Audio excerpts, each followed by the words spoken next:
안녕하세요. 구독 신청, 좋아요, 댓글, 그리고 알람 설정 부탁드립니다. 최명익 작가의 단편소설 비 오는 길 낭독해 드릴게요.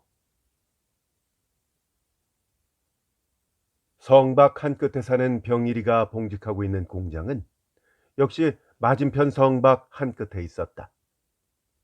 맞은편이지만 4변형의 대각은 채 아니므로 30분쯤 걷는 그 길은 중로에서 성안 시가지의 한 모퉁이를 약간 스칠 뿐이다. 집을 나서면 부행정구역도에 없는 좁은 비탈길을 10여 분간 걸어야 한다. 그 길은 여름날 새벽에 바제게 뜨는 햇빛도 서편집 추녀 밑에 간신히 한 뼘 너비나 비칠까 말까 하게 좁은 길을 사이에 두고 작은 집들이 서로 등을 비빌 듯이 총총히 들어박힌 골목이다. 이 골목은 언제나 그렇듯 한산한 탓인지 아침 저녁 어두워서만 이 길을 오고 가게 되는 병일은 동편 집들의 뒷담 꽁무니에 열려있는 변속구멍에서 어정거리는 개들과 서편 집들의 부엌에서 행길로 뜨물을 내쏟는 안질난 여인들 밖에는 별로 내왕하는 사람을 볼 수 없었다. 일찍이 각기병으로 기운이 빠진 병일의 다리는 길을 좀 돌더라도 평탄한 큰 거리로 다니기를 원하였다. 사실 걷기 힘든 길이었다. 봄이면 얼음 풀린 물에 길이 질었다. 여름이면 장만물이 그 좁은 길을 개천 삼아 흘렀다.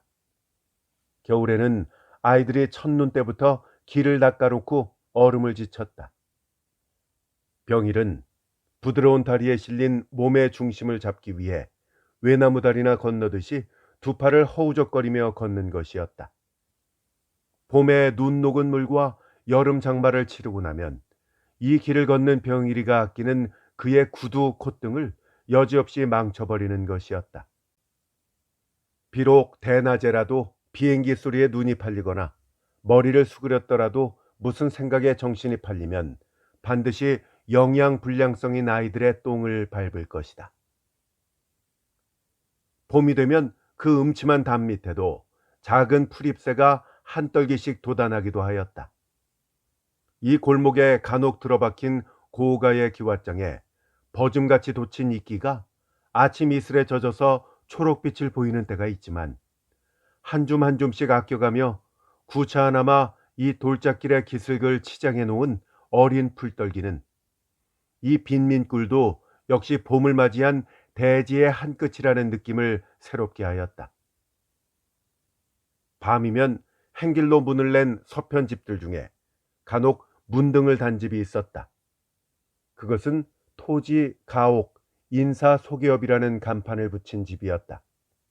그것도 같은 집에 늘 있는 것이 아니다.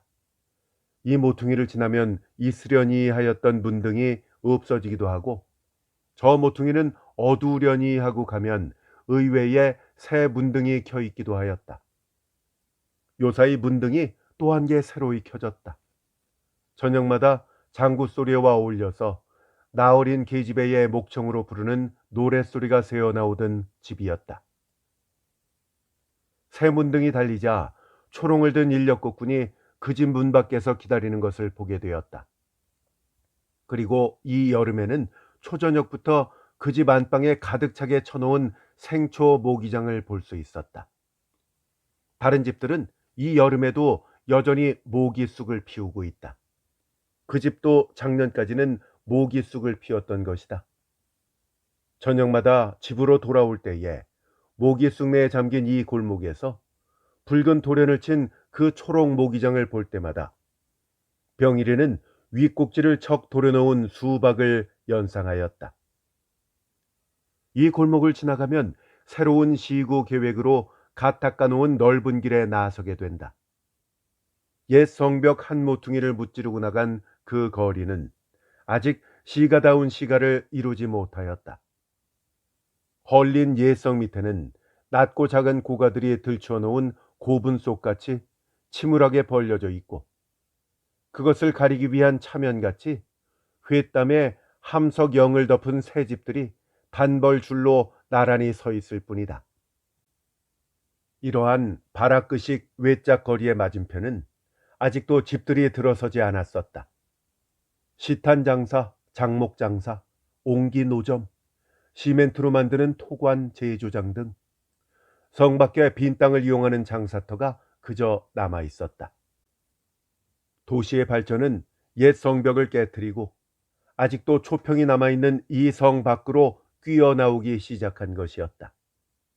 그리하여 아직도 자리 잡히지 않은 이 거리의 누렇던 길이 매연과 발걸음에 나날이 짙어서 꺼멓게 멍들기 시작한 이 거리를 지나면 얼마 안 가서 옛 성문이 있었다. 그 성문을 통하여 이 신장로의 수직선으로 뚫린 시가가 바라보이는 것이었다. 그 성문 밖을 지나치면 신흥 상공도시라는 이 도시의 공장지대에 들어서게 된다. 병일이가 봉직하고 있는 공장도 그곳에 있었다. 병일이는 이 길을 2년간이나 걸었다. 아침에는 집에서 공장으로, 저녁에는 공장에서 집으로 가는 가장 가까운 길이므로 이 길을 걷는 것이었다. 병일이는 취직한 지 2년이 되도록 신원 보증인을 얻지 못하였다. 매일 저녁마다 병일이가 장부에 시제를 적어 놓으면 주인은 금고에 현금을 세었다. 병일이가 장부에 적어 놓은 숫자와 주인이 센 현금이 맞아떨어진 후에야 그날 하루의 일이 끝나는 것이었다. 주인이 금고문을 잠근 후에 병일이는 모자를 집어들고 사무실 문 밖에 나선다. 한 걸음 앞서 나섰던 주인은 곧 사무실 문을 잠가버리는 것이었다. 사무실 마루를 쓸고 훔치고 손님에게 차와 점심 그릇을 나르고 수십 장의 편지를 쓰고 장부를 정리하는 등 소사와 급사와 서사의 일을 한 몸으로 치르고 난 뒤에 하숙으로 돌아가는 병일의 다리와 머리는 물병과 같이 무거웠다. 주인에게 작별 인사를 하고 공장 문 밖을 나서면 하루의 고역에서 벗어났다는 시원한 느낌보다도 작은 별들이 반짝이는 하늘 아래 말할 수 없이 호젓해짐을 금할 수 없었다. 그는 주인 앞에서 참고 있었던 담배를 가슴속 깊이 빨아들이키며 2년 내로 구하여도 얻지 못하는 신원 보증인을 다시금 궁리해 보는 것이었다. 현금에는 손을 대지 못하고 금고에 들어있는 서류에 참견을 못하는 것이 책임 문제로 보아서 무한히 간편한 것이지만 취직한 첫날부터 지금까지 하루도 변함없이 자기를 감시하는 주인의 꾸준한 태도에 병일이도 꾸준히 불쾌한 감을 느껴온 것이었다. 주인의 이러한 감시에 처음 얼마 동안은 신원보증이 없어서 그같이 못 믿어온 자기를 그래도 써주는 주인의 호의를 한없이 감사하고 미안하게 여겼었다. 그 다음 얼마 동안은 병일이가 스스로 믿고 사는 자기의 단박한 성정을 그리도 못 믿어하는 주인의 태도에 원망과 반감을 가지게 되었었다. 그러다가 최근에는 유독 병일이만을 못 믿는 것이 아니요, 주인의 아내까지 누구나 사람을 믿지 않는 것이 이 주인의 심술인 것을 알게 되자 병일이는 이러한 종류의 사람을 경멸할 수 있는 쾌감을 맛보았던 것이었다. 자기에게서 떠나지 않는 주인의 이 경멸할 감시적 태도를 병일이는 할 수 있는 대로 묵살하고 관심하지 않으려고 하였다. 그러나 맨 처음 감사하고 미안하게 생각하였을 때나 그 다음 원망과 반감을 가졌을 때나 경멸하고 묵살하려는 지금이나 매일반으로 아직까지 계속하는 주인의 꾸준한 감시적 태도에 대해서 참을 수 없이 떠오르는 자기의 불쾌감까지는 묵살할 수 없는 것이었다. 지금도 장부를 다시 한번 훑어보고 있는 주인의 커다란 손가락에서 금고의 자물쇠 소리가 절그럭거리던 것을 생각할 때는 시장하여 나른히 피곤해진 병일의 신경에 헛구역의 충동을 일으키는 것이었다. 그러다가 눈앞에 커다란 그림자같이 솟아있는 옛 성문을 쳐다보았다.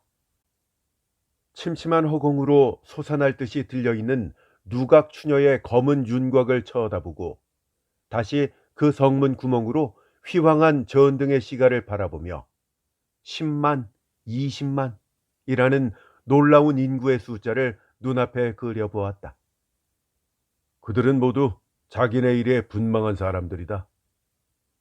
이러한 생각에 다시 허공을 향하는 병일의 눈에는 어둠 속을 날아 헤매는 박쥐들이 보였다.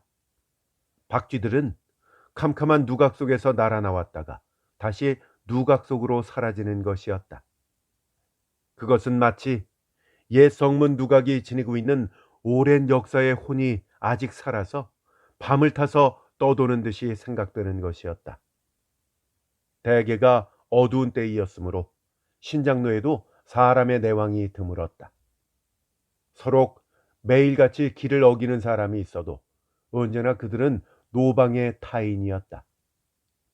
외짝거리 점포의 유리창 안에 앉아있는 노인의 얼굴이나 그 곁에 쌓여있는 능금알이나 병일에게는 다를 것이 없었다. 비가 부슬부슬 떨어지기 시작하였다.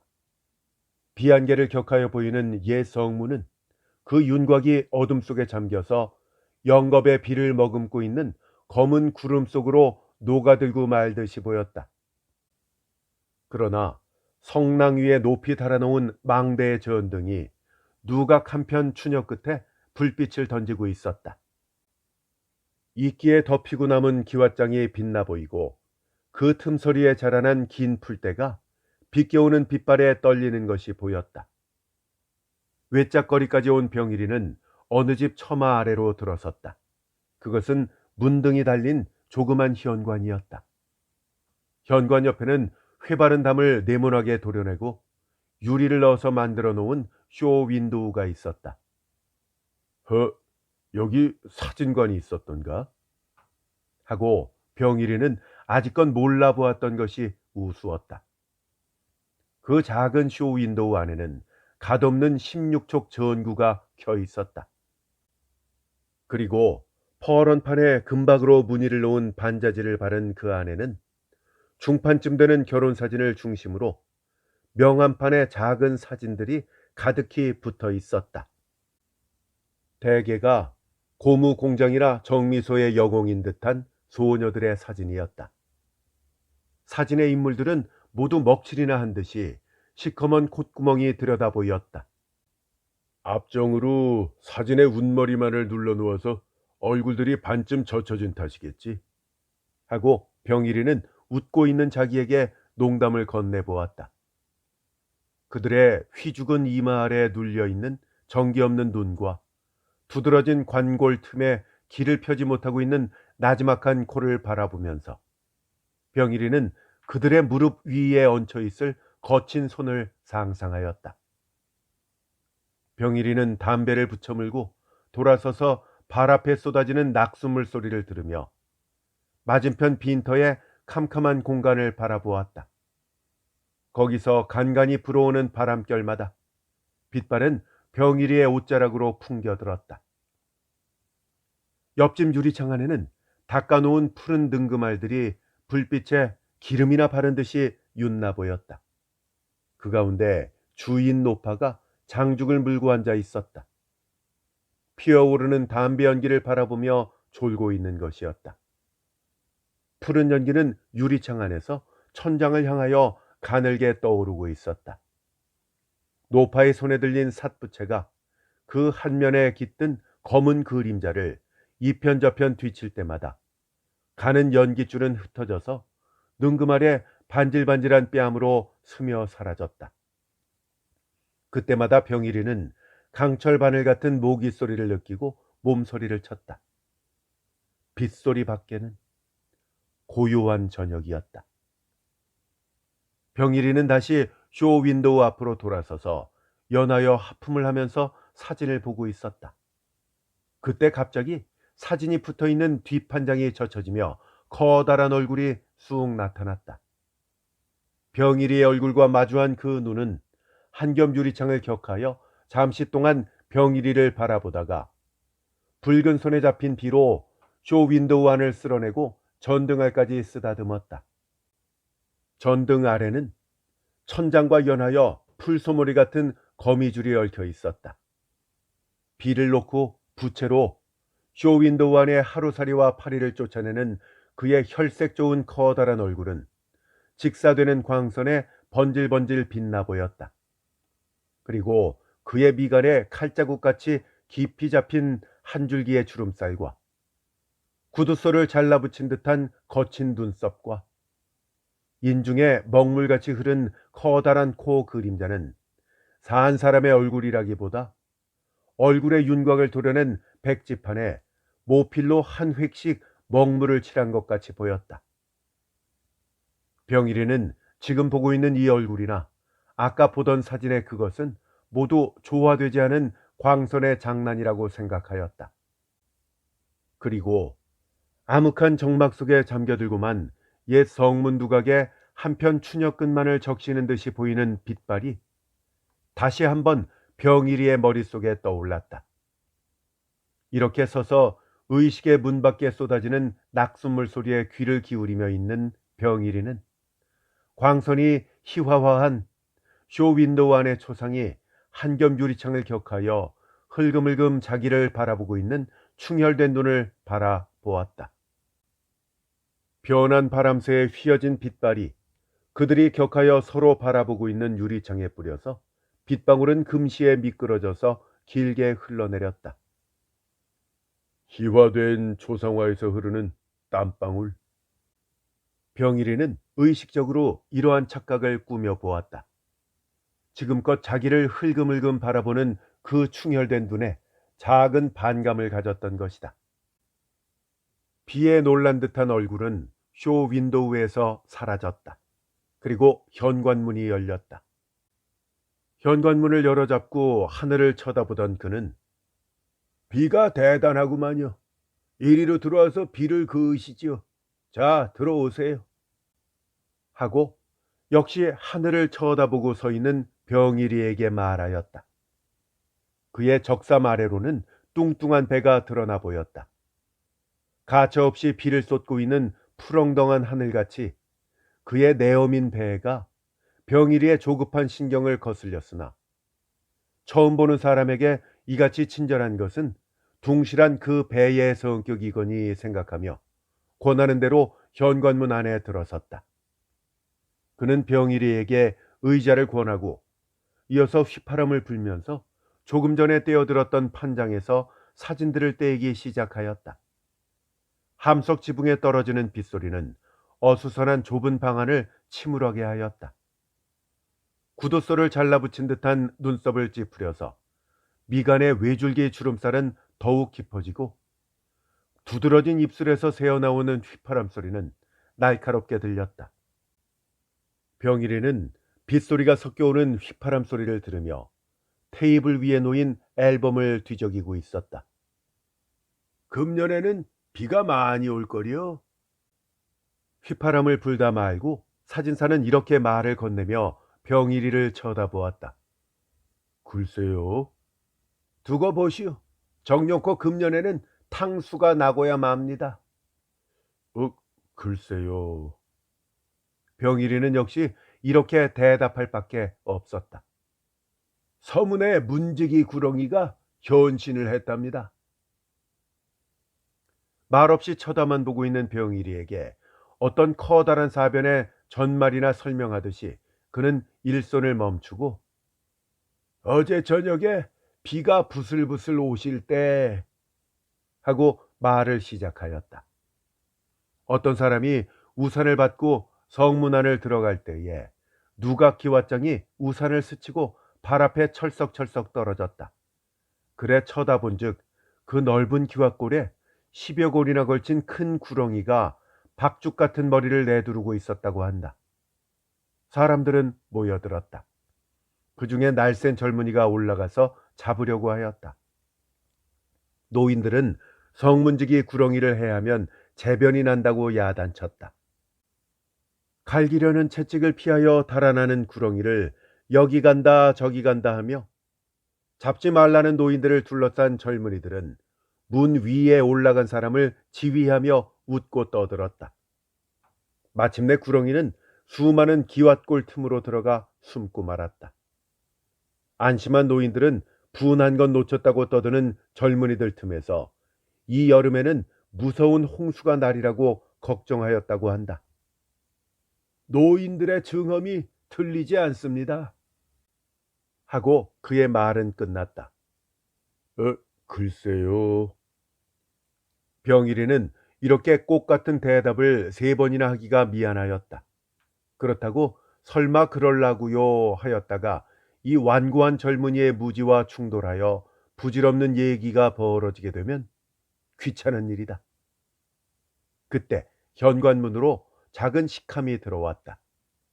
오늘 만든 듯한 새 사진을 붙이고 있던 주인은 일감을 밀어치우고 식함에 놓인 술병과 음식 그릇을 테이블 위에 받아놓고 의자를 당겨 앉으며 자, 우리 같이 먹읍시다.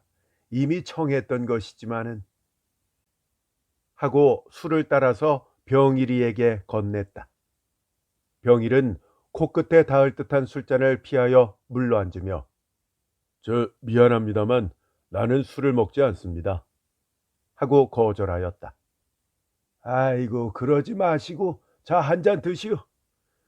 이미 권했던 잔이니까 한 잔만. 아직 인사도 안 한 그가 이렇게 치근스럽게 술을 권하는 것이 불쾌하였다. 그래서 여러 번 거절해 보았다. 그러나 이렇게 굳이 권하는 것은 이런 사람들의 호의로 생각할 밖에 없었고, 더구나 돌아가는 잔이라든가 권하던 잔이라든가 하는 술꾼들의 미신적 습관을 짐작하는 병일이는 끝끝내 거절할 수가 없었다. 마지못해서 받아 마시고는 잔을 그의 앞에 놓았다. 술을 따라서 잔을 건네면 이 술 출염에 한몫 드는 셈이 되겠는 고로 빈잔을 놓은 것이었다. 자, 이것 좀 드시오. 이미 청하였던 음식이라 도리어 미안하외다만. 이렇게 말하며 일변 손수 술을 따라 마시면서 초계탕 그릇을 병일이에게로 밀어놓는다. 자, 좀 드시오. 이렇게 다지고 그는 안으로 들어가서 은수저 한 벌을 더 가지고 나와서 자기가 마침 떠먹으며 시원하다. 하루 종일 밥벌이 하느라고 꾸벅꾸벅 일하다가 이렇게 한 잔 먹는 것이 제일이거든요. 이러한 주인의 말에 병일이는 한 번 더 글쎄요 하는 말이 나오려는 것을 누르고 피곤한 것을 잊게 되니까 좋을 것입니다. 이렇게 동정하는 병일의 대답에 사진사는 참 좋아요. 아시다시피 사진 영업이라는 것은 기술이니 많지 뼈가 속에 힘드는 일은 아니지만은 매일 암실에서 눈과 뇌를 씁니다 그려. 그러다가 이렇게 한 잔 하며 그는 손수 술을 따라 마시고 나서 일이 그렇게 많습니까? 하며 묻는 병일이에게 잔을 건네며 그저 심심치 않지요. 또 혹시 일이 없어서 돈벌이를 못한 날이면 술을 안 먹고 자고 마니까요. 이렇게 쾌하게 웃으며 연하여 술을 마시는 오늘은 돈벌이가 많았던 모양이었다. 병일이도 그가 권하는 대로 술잔을 받아 마셨다. 다소 취기가 돈 듯한 사진사는 병일의 잔에 술을 따르며 하시는 사업은 무엇인가요? 하긴 우리 피차에 인사도 안 했겠다. 그러나 나는 선생이 늘 이 앞으로 지나시는 것을 보았지요. 이렇게 합석하기는 처음이지만은 나는 이칠성이라고 불러주시오. 그리고 앞으로도 많이 사랑해 주시오. 이같이 기다란 인사가 끝난 후에 사진사는 병일이를 긴상이라고 불러가며 더욱 친절히 술을 권하면서 긴상도 독립적으로 사업을 시작하시오. 나도 어려서부터 요 몇 해 전까지는 월급 생활을 했지만은 하고 자기의 내력을 말하기 시작하였다. 병일이는 방금 말한 자기의 직업적 지위와 대조해서 사진사가 이같이 갑자기 선배 연하는 태도로 말하는 것이 역하였다. 그래서 그의 내력담에 경의를 가지기보다도 그와 이렇게 마주 앉게 된 것을 후회하면서 일종의 경멸과 불쾌함으로 들었다. 그가 3년 전에 비로소 이 사진관을 시작하기까지 13살부터 10여 년 동안 그의 적공은 그의 사진술과 지금 병일의 눈앞에 보이는 이 독립적 사업으로 나타났다는 것이었다. 내력담을 마친 그는 등 뒤에 장지문을 열어젖히며 여기가 사장입니다 하고 병일이를 돌아보며 일어서서 안내하였다. 사장 안에 둔각으로 꺾인 천장의 한 면은 유리를 넣었었다. 유리 천장 밖으로 보이는 하늘은 캄캄하였다. 그리고 거기 내리는 빗소리는 여운이 없이 무겁게 들렸다. 맞은 벽에는 배경이 걸려 있었다. 이편방 전등빛에 배경 앞에 놓인 소파의 진한 그림자가 회색으로 그려진 배경 속 나무 위에 기대어졌다. 그리고 그 소파 앞에 작은 탁자가 서 있고 그 위에는 커다란 양서 한 권과 수선화 한 분이 정물화 같이 놓여 있었다. 사진사는 사장 안에 전등을 켜고 들어가서 검은 보자기를 씌운 사진기를 만지며 설비라야 별것 없지요. 이것이 제일 값가는 것인데 지금 살라면은 350, 60원은 줘야 할 겁니다. 그때도 월부로 샀으니깐 그 돈은 다 준 셈이지만 하고 자기가 소사로부터 조수가 되기까지 10여 년간이나 섬긴 주인이 고맙게도 보증을 해주어서 그 사진기를 월부로 살 수가 있었다는 것과 지난 봄까지 대금을 다 치렀으므로 이제는 완전히 자기 것이 되었다는 것을 가장 만족한 듯이 설명하였다. 그리고 전등을 끄고 나오려던 사진사는 다시 어두워진 사장 안에 묵화 같은 수선화를 보고 섰는 병일이의 어깨를 치며 참 여기만 해도 어수룩합니다. 배경이라고는 저것밖에 없는데 여기 손님들은 저 산수 배경 앞에 걸터 앉아서 수선화를 앞에 놓고 넌지시 책을 펴들고 뻑이거든요. 하고 큰 소리로 웃었다. 자리에 돌아온 그가 차차 배경도 마련해야겠습니다 하는 것으로 보아서 결코 그는 자기의 직업적 안목으로 손님들을 웃어주는 것이 아니요 이것저것 모든 것이 만족해서 견딜 수가 없다는 웃음이었다. 병일이는 그렇게 들었다. 부채로 식히고 있는 그 얼굴에 칼자국 같은 미간의 주름살도 거진 펴진 듯이 보였다. 사진사는 더욱더욱 유쾌해지는 모양이었다. 그것이 술에 취한 그의 버릇인지 그는 아까부터 바른 손으로 자기의 바른편 귀 쪽을 잡아 훑으며 수다스럽게 이야기를 벌이고 있었다. 병일이는 작은 귤쪽같이 빨개진 사진사의 바른편 귀를 바라보면서 하품을 하며 듣고 있었다. 사진사는 다시 한번 귀 쪽을 잡아 훑으며 긴상은 몸이 강해서 뭐 그다지 더운 줄을 모르겠군요. 나는 술살인지 작년부터 몸이 나기 시작해서 제가 더웁기라니 이 노인들의 말씀같이 부해져서 돈이나 많이 모으면 몰라도 이 밤에 하고 그는 적사말에 드러난 배를 쓸면서 병일이에게는 아직 경험 없는 침실의 내막을 얘기하고 큰 소리로 웃었다. 그리고 얼굴이 붉어진 병일이를 건너다 보면서 어서 장사를 시작하고 하루바삐 장가를 들어서 사람 사는 재미를 보도록 하라고 타이르는 듯이 말하였다. 병일이는 사람 사는 재미라니 어떻게 살아야 재미나게 살 수 있느냐고 사진사에게 물어보고 싶기도 하였으나 들어야 땀내 나는 그 말이려니 생각되어 다시 한번 글쎄요 하고 기지개를 켜면서 시계를 쳐다보았다. 10시가 지난 여름밤에 어느덧 빗소리도 가늘어졌다. 비가 멎기를 기다려서 가라고 붙잡는 사진사에게 내일 다시 오기를 약조하고 우산을 빌려가지고 나섰다. 몇 걸음 안 가서 돌아볼 때는 쇼 윈도우 안의 불은 이미 꺼졌다. 캄캄한 외짝거리의 점포들은 모두 판장문이 닫혀 있었다. 문틈으로 가늘게 새 나오는 불빛에 은사실 같은 빛발이 지우산 위에서 소리를 낼 뿐이었다.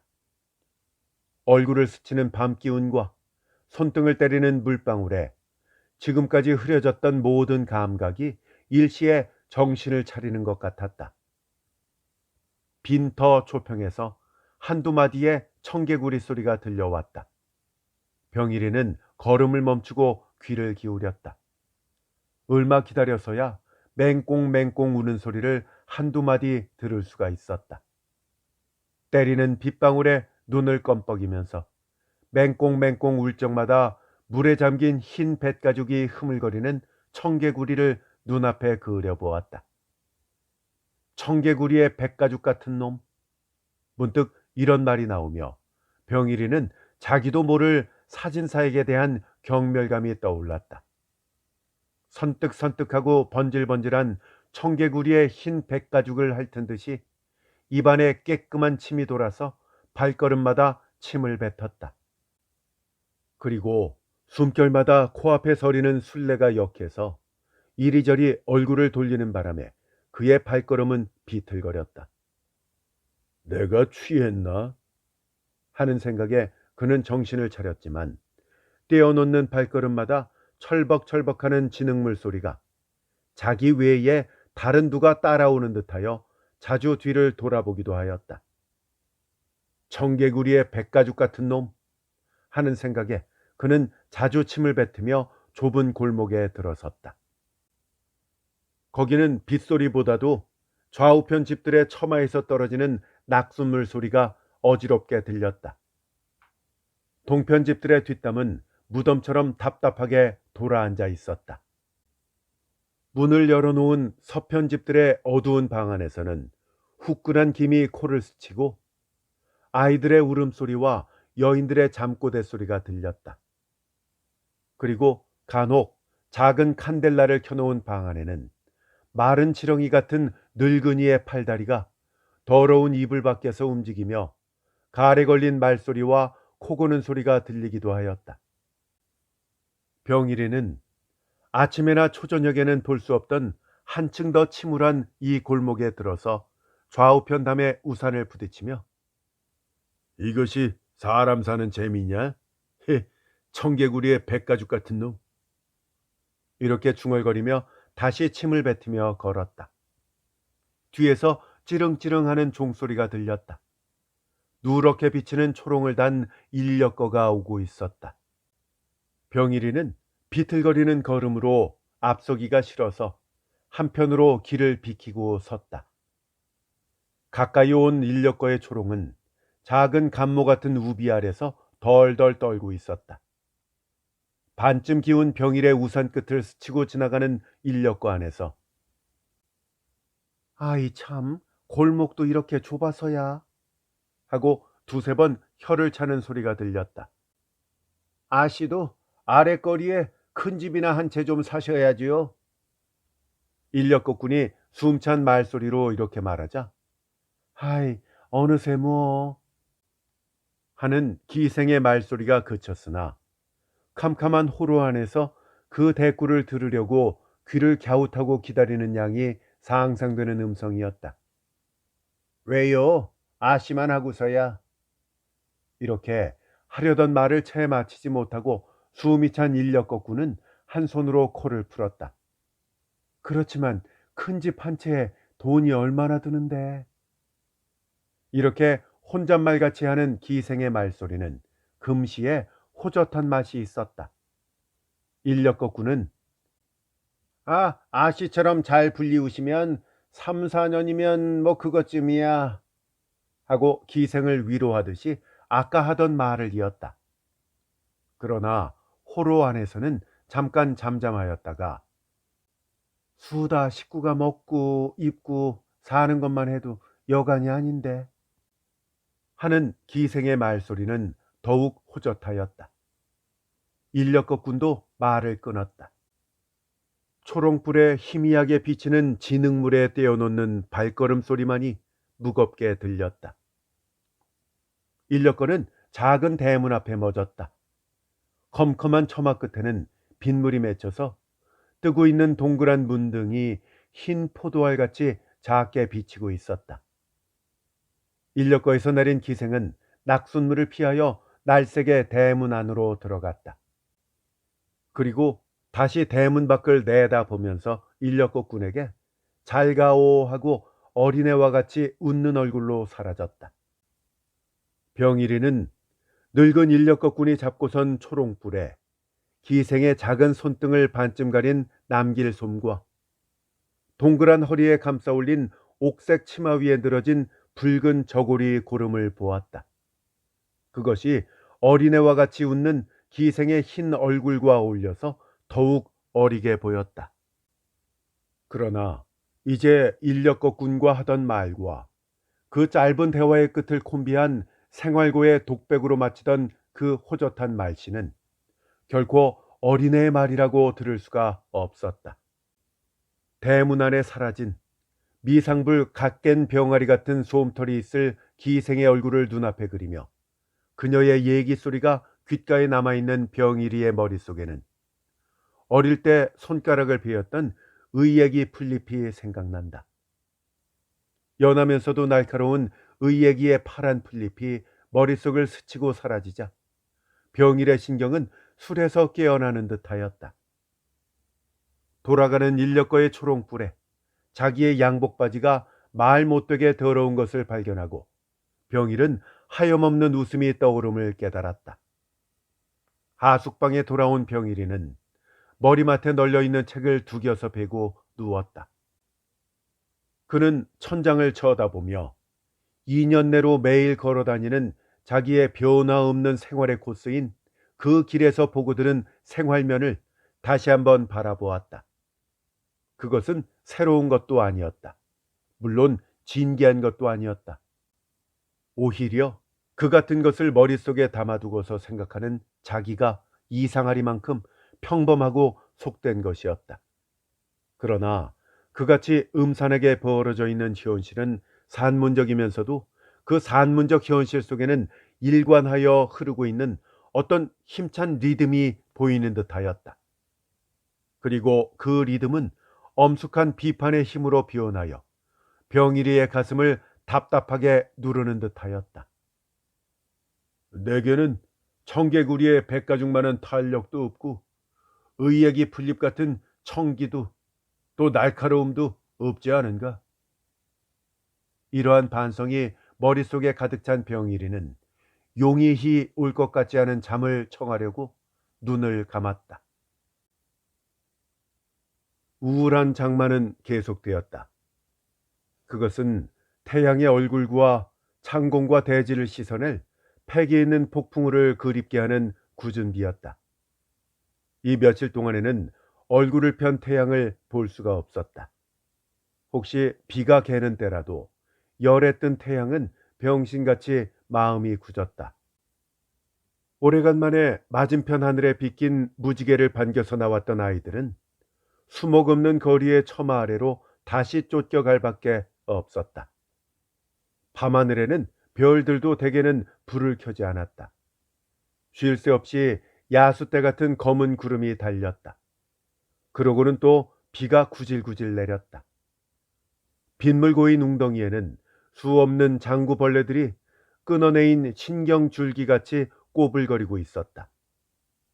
병일이는 요즘 독서력을 전혀 잃고 말았다. 어느 날 밤엔가 늦도록 백치를 읽다가 잠이 들었을 때 도스토옙스키가 속 굵은 기침을 깃던 끝에 혈담을 뱉는 꿈을 꾸었다. 침과 혈담의 비말을 수염 끝에 묻힌 채 그는 혼몽해져서 의자에 기대고 눈을 감았다. 그의 검은 눈자 위와 우물어진 뺨과 검은 정맥이 늘어선 벗어진 이마 위에 솟은 땀방울을 보고 그의 기진한 숨소리를 들으며 눈을 떴었다.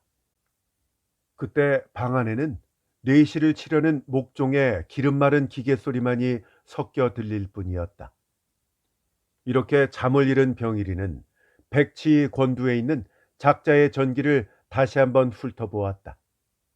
전기에는 역시 병일이가 기억하고 있는 대로 문호의 숙환으로 간질의 기록만이 있을 뿐이었다.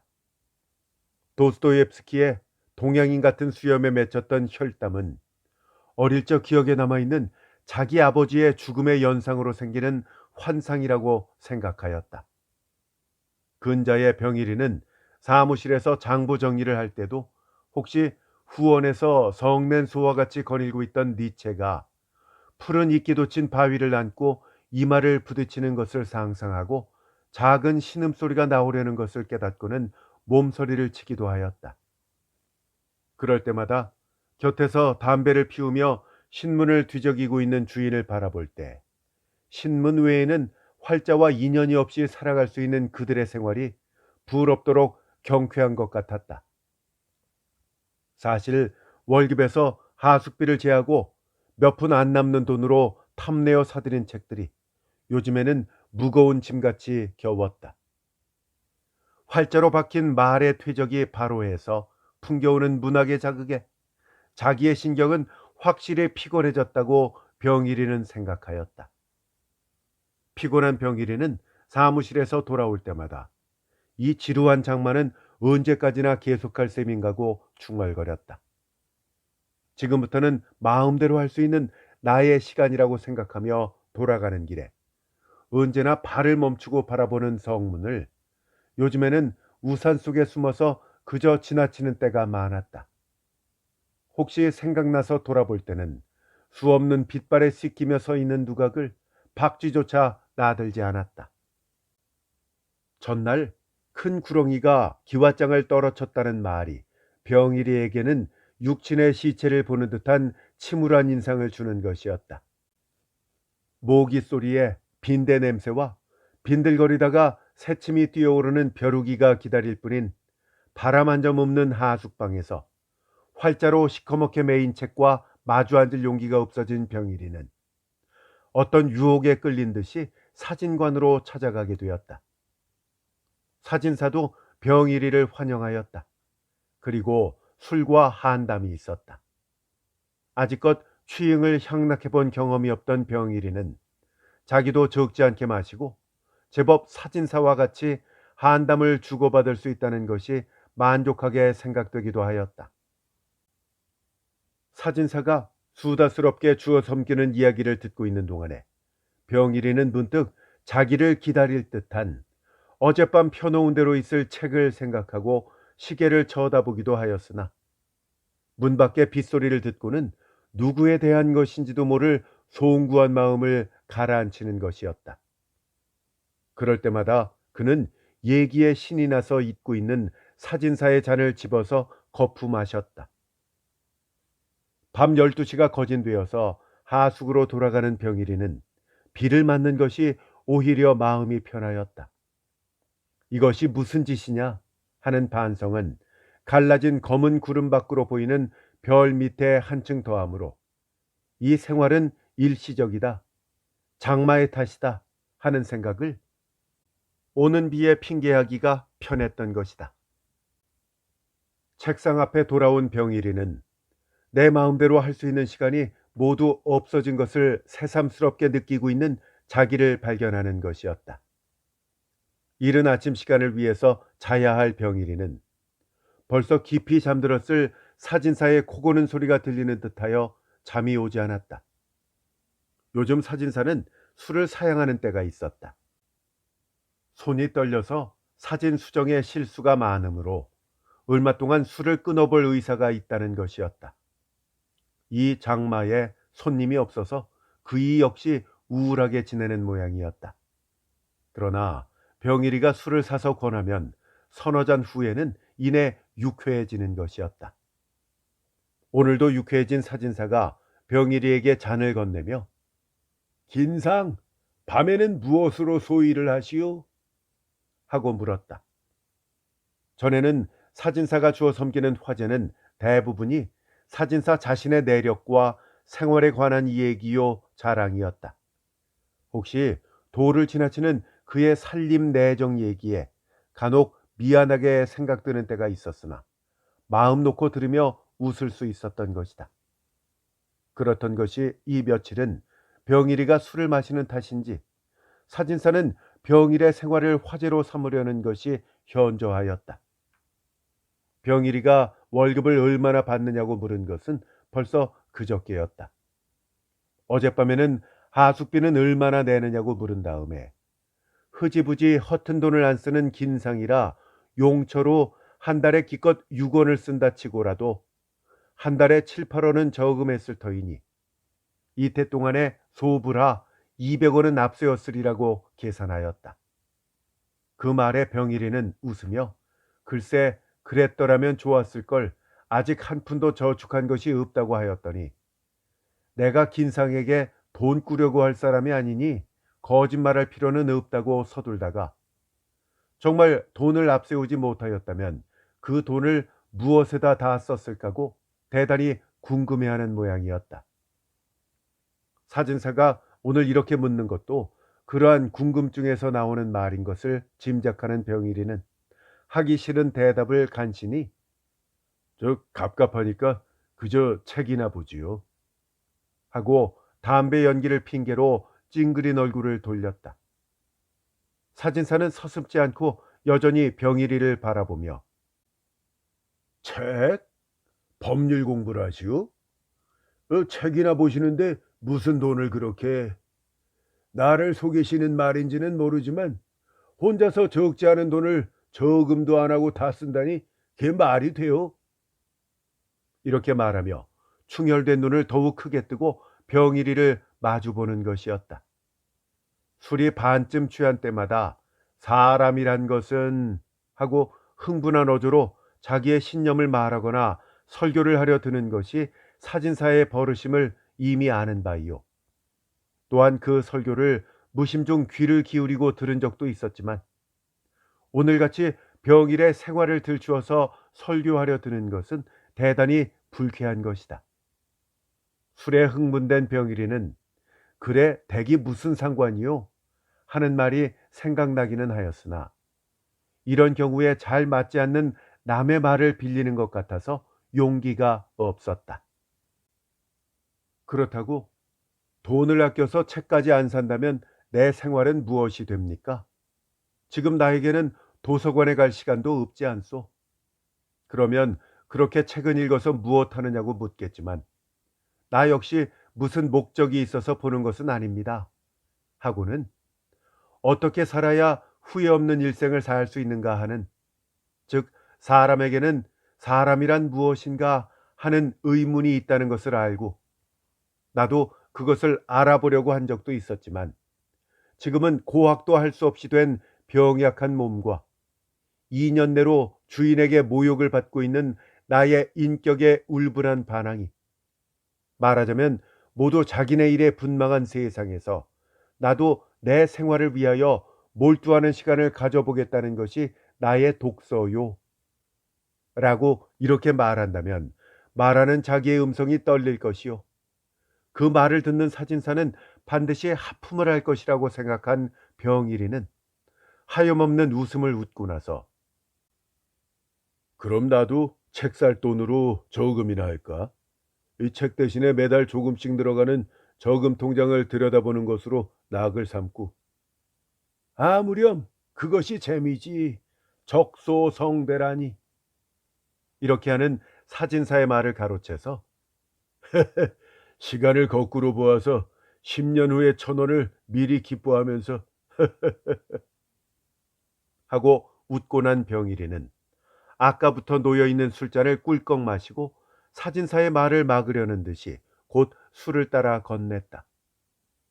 술잔을 받아든 사진사는 치가 있는 듯한 병일의 말에 찔린 마음이 병일의 공소한 웃음소리에 중화되려는 쓸개 빠진 얼굴로 병일이를 바라보다가 채신을 차리려고 호기 있게 눈을 굴리며 10년도 잠깐이요. 돈을 모으며 살아도 10년, 허투루 살아도 10년인데 같은 값이면 우리도 돈 좀 모아서 남처럼 살아야지 하는 사진사의 말을 받아서 누구처럼? 어떻게? 하고 대들듯이 묻는 병일의 눈은 한순간 빛났다. 들어야 그 말이지 하고 생각해온 병일이는 이때 발작적으로 사진사가 꿈꾸는 행복이 어떤 것인가를 듣고 싶었던 것이었다. 아니, 누구처럼이라니. 자, 긴상, 내 말 좀 들어보소. 자, 다른 말 할 것 있어? 셋집이나 아니고 이 자그마하게나마 자기 집에다가 장사면 장사를 벌리고 앉아서 먹고 또 남는 것을 착착 모아가는 살림이 세상의 상재미란 말이요. 하고 그는 목을 축이듯이 술을 마시고 병일에게 잔을 건네며 이제 두고 보시오. 내가 이대로 3년만 잘하면 집 한 채를 마련할 자신이 꼭 있는데 그때쯤 되면 내 맏아들 놈이 학교에 가게 된단 말이오. 살림집은 유축이라도 좋으니 학교 갓게다 벌리고 앉으면 보란 말이오. 그렇게만 되면 뭐 창학이 누구누구 다 부러울 것이 없단 말이오. 하고 가장 쾌하게 웃었다. 쾌하게 웃던 사진사는 잔을 든 채로 멀거니 자기를 바라보고 있는 병일이의 눈과 마주치자 멋쩍게 웃음을 끊었다가 그럴 것 없다는 듯이 다시 웃음을 지어 웃으며 어떻소? 긴상, 내 말이 옳소 글소? 하며 병일이가 들고 있는 술잔이 쏟아지도록 그의 어깨를 잡아 흔들었다. 병일이는 잔 밑에 조금 남은 술방울을 혓바닥에 젖들여서 쓴맛을 맛보듯이 마시고 잔 밑굽으로 테이블에 작은 소리를 내며 글쎄요 하고 얼굴을 수그리며 대답하였다.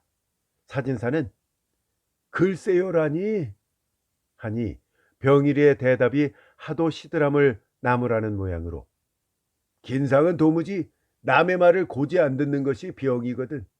그리고 내가 보기엔 긴상은 돈 모으고 세상살이 할 생각은 않는 것 같단 말이야. 이렇게 말하는 사진사는 자기의 말을 스스로 긍정하는 태도로 병일이를 건너다 보며 머리를 건드겼다. 병일이도 사진사의 말을 긍정할 수밖에 없었다. 사진사의 설교가 아니더라도 이러한 희망과 목표는 이러한 사회층, 물론 병일이 자신도 운명적으로 예속된 사회층에 관념화된 행복의 목표라는 것을 모르는 바가 아니었다. 이러한 사회층의 일평생의 노력은 이러한 행복을 잡기 위한 것임을 어느 때 어느 곳에서나 늘 보고 듣는 것이었다. 그러나 병일이는 이러한 것을 진정한 행복이라고 믿을 수 없는 것이었다. 그렇다고 나의 희망과 목표는 무엇인가고 생각을 할 때 병일이의 뇌장은 얼어붙은 듯이 대답이 없었다. 이와 같이 별다른 희망과 목표를 찾을 수 없으면서도 자기가 처해 있는 사회층의 누구나 희망하는 행복을 행복이라고 믿지 못하는 이유도 알 수 없는 것이었다. 희망과 목표를 향하여 분투하고 노력하는 사람의 물결 가운데서 오직 병일이 자기만이 지양 없이 주저하는 고독감을 느낄 뿐이었다. 다만 일생의 목표를 그리 소홀하게 결정할 것이 아니라고 간신히 자기에게 귓속말을 해보는 것이었다. 이러한 귓속말에 비하여 사진사의 자신 있는 말은 얼마나 사진사 자신을 힘있게 격려할 것인가. 더욱이 누구나 자기의 희망과 포부는 말로나 글로나 자라나고 있을 때보다 훨씬 빈약해 보이는 것이요. 대개는 정열과 매력을 잃고 마는 것인데 이 사진사는 그 반대로 자기 말에 더욱더욱 신념과 행복감을 갖는 것을 볼 때 그는 참으로 행복스러운 사람이라고 생각할 수밖에 없었다. 이렇게 사진사를 행복자라고 생각하는 병일이는 그러한 행복관념 앞에 여지없이 굴복하는 듯하였다. 그러나 진심으로 그 행복관념에 복종할 수가 없었다. 그러면 자기는 마치 반역하는 노예와 같이 운명이 내리는 고역과 매가 자기에게는 한층 더 심할 것이라고 생각되었다. 병일이는 이렇듯이 발걸음 하나 남아 자신 있게 내지를 수 있는 명일의 계획도 세우지 못하고 오직 가혹한 운명의 채찍 아래서 생명의 노예가 되어 언제까지 살지도 모를 인생을 생각할 때 깨어날 수 없는 악몽에서 신임하듯이 전신에 땀이 흐르는 것이었다. 이러한 강박관념에 짓눌려서 멀거니 앉아있는 병일이에게 참말 나 긴상한테 긴히 부탁할 말이 있는데 하고 사진사는 병일이를 마주보는 것이었다. 사진사의 말과 시선에 부딪힌 병일이는 한 장 벌컥 뒤치어 새 그림을 대한 듯한 기름기 있는 큰 얼굴에 빙글에 흘린 웃음을 바라보았다. 저 긴상, 여기 신문사에 아는 사람 있어? 하며 전에 없이 긴한 표정으로 사진사는 물었다. 없어요 하고 대답하는 병일이가 얘기한 이상으로 사진사는 재미없다는 입맛을 다시고 나서 사람이라는 것은 할 수만 있으면 교제를 널리 할 필요가 있어 하고 병일이를 쳐다보며 긴상도 누구만 못지않게 꽁생원이거든 이렇게 말하고 이어서 하하 웃었다. 웃고 난 사진사는 말마다 신문사 양반이라고 불러가며 여기 유력한 신문지국에 지정사진관이라는 간판을 얻기만 하면 수입도 상당하거니와 사진관으로서는 큰 명예가 된다고 기다랗게 설명을 했다. 일전에 지방 잡신으로 성문 위에 길이 석자가량 되는 구렁이가 나타나서 작은 난센스 소동을 일으켰다는 기사를 보고 작은 것을 크게 보도하는 것이 신문 기자의 책임이거든. 옛날부터 있는 성문지기 구렁이를 석자밖에 안 된다고 한 것은 무슨 얼빠진 수작이냐고 사진사는 대단히 분개했던 것이었다. 전부터 별로온 것이지만 왜 지금 갑자기 이런 말을 하는가 하면 저 기회가 하고 사진사는 의논성 있게 한층 말소리를 낮추며 이 모모 사진관 주인, 이전에 내가 섬기던 주인인데 그 주인이 오랜 해소병으로 오늘 내일 하는 판인데 이 그 자리가 성한 사진관치고는 이 그만한 곳이 없고 게다가 완전한 설비도 있는 터라서 이 기회에 유력한 신문지국의 지정 간판만 얻어가지고 가게 되면 남부러울 것이 없거든요 하고 말을 이어서 자 그러니까 이 기회에 긴상이 수고를 한번 아끼지 않고 지정 간판을 얻도록 활동을 좀 해주시면 하는 사진사의 말에 병일이는 이 기회라뇨? 뭐 그 사진관 주인이 딱 언제 죽는답니까? 하고 빙그레 웃었다. 아이 참 긴상도 원. 그러게 내가 긴상은 남의 말을 고지 안 듣는다고 하는 게요. 오늘 내일 하는 판이라고 안 그랬소. 설사 날래 끝장이 안 난데도 지정 간판은 지금 여기다 걸어도 좋으니깐 달리 생각하지 마시고 좀 힘을 써주시구려 하고 사진사는 마시는 술잔 너머로 병일이를 슬쩍 훑어보았다. 병일이는 그런 눈치가 싫었다. 그는 사진사의 눈치를 피하며 담뱃내를 천장으로 길게 뿜으며 천만에 달리 생각하는 게 아니에요.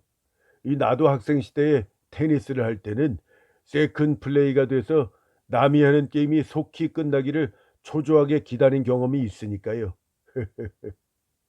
하고 과장된 웃음을 웃었다. 아무렴 세상 일이 다 그렇고 말고 하고 사진사는 유쾌하게 껄껄 웃었다. 그리고 병일이의 손목을 잡아 흔들며 친구로 다리를 놓아서라도 신문사 양반에게 부탁하여 지정 간판을 얻도록 해달라고 신신 부탁하는 것이었다. 내일도 또 오라는 사진사의 인사를 들으며 행길에 나선 병일이는 머리가 아프고 말할 수 없이 우울했다. 병일이가 돌아볼 때는 사진관 쇼윈도의 불은 이미 꺼졌다. 사진사를 처음 만났던 밤에 우연히 돌아보았을 때 꺼졌던 불은 청개구리 소리를 듣던 곳까지 와서 돌아보면 언제나 꺼졌던 것이었다. 병일이가 하숙으로 돌아가는 시간도 거진 같은 때였지만 쇼 윈도우의 불은 병일의 발걸음을 몇 걸음까지 세듯이 일정한 시간 거리를 두고 꺼지는 것이었다. 병일이는 을에 꺼졌을 줄 알면서도 돌아볼 때마다 그 불은 이미 꺼졌던 것이었다. 어떤 때 유쾌하게 취한 병일이는 미리 발걸음을 멈추고 이제 쇼 윈도우의 불이 꺼지려니 하고 기다리다가 정말 꺼지는 불을 보고는 아니나 다를까 하고 웃은 적도 있었다. 오늘따라 심이 아픈 병일이의 머릿속에는 사진사는 벌써 잘 것이다 하는 생각만이 자꾸자꾸 뒤대어 반복되었다. 자기도 모르게 그 생각을 입속으로 중얼거리고 있는 것을 알았다. 어느덧 좁은 골목에 들어섰을 때에 빗물이 맺혀들고 있는 동그란 문등이 달린 대문을 두들기며 낭옹이 낭옹이 하고 부르는 사람이 보였다. 처마 그림자 밖으로 보이는 고무장화가 전등빛에 기다랗게 빛나며 나란히 서서 움직이지 않았다. 그리고 조심스럽게 대문을 두세 번 퉁퉁 두들기고는 역시 조심스러운 목소리로 낭옹이 낭옹이 하고 불렀다. 그때마다 병일이도 귀를 기울였다. 그리고 웬 까닭인지 마음이 두근거림을 깨달았다. 대문을 두드리고 낭홍이를 부르고 귀를 재우고 기다리기를 몇 차례나 하였으나 종래 소식이 없었다.